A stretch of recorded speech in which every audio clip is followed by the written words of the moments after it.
یہ طریق سید الشہداء پر چلتے ہوئے جائیں تو آگے جا کر ٹریفک سگنل سے تھوڑا پہلے یہ ڈائریکشنز بھی دی ہوئی ہیں، سیدھا جائیں تو طریق سید الشہداء کی طرف جا رہے ہیں، اور باقی جو ہے طریق ملک عبداللہ کی طرف، اور اسی طریقے سے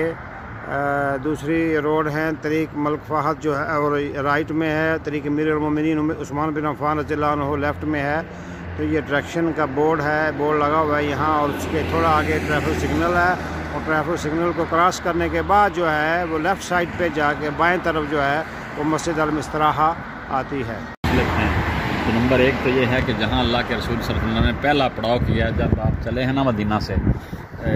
تو عصر کے قریب آ کے عصر سے پہلے یہاں آ کے آپ نے نماز عصر بھی پڑھی ہے۔ تو جب مدینہ سے چلے ہیں یہاں آ کے دو واقعے ہوئے۔ نمبر ایک یہ ہوا کہ عبداللہ بن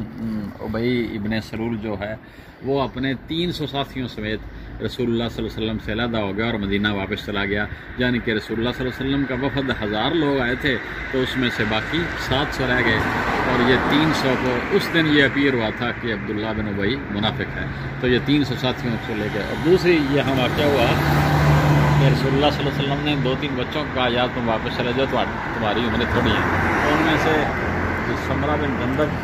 اور دوسرے رافع بن خدیج رضی اللہ تعالیٰ عنہ، دونوں کو 15-16 سال عمر تھی، 14-15 سال، دونوں نے کہا حضور، ایک نے کہا میں تو بہت اچھا تیر انداز ہوں، ایک نے کہا جی میں اس سے تگڑا ہوں، میں اسے گرا سکتا ہوں، میں کشتی میں بہتر ہوں۔ آپ نے فرمایا اچھا بھی کشتی کرو۔ دونوں صحابیوں کی یہاں نوجوانوں کی کشتی ہوئی، تو ایک صحابی نے دوسرے کو بچھاڑ دیا، تو صلی اللہ علیہ وسلم نے جو بچھاڑا گیا تھا اسے کہا، اس کے بارے میں صحابی نے کہا حضور یہ تیر انداز بہت اچھا ہے۔ آپ نے پھر دونوں کو ہی اجازت دے دی، اور یہ دونوں صحابی بھی رسول اللہ صلی اللہ علیہ وسلم کے ساتھ گئے۔ تو یہ مسئلہ اس طرح ہے کے ساتھ یہ ہسٹری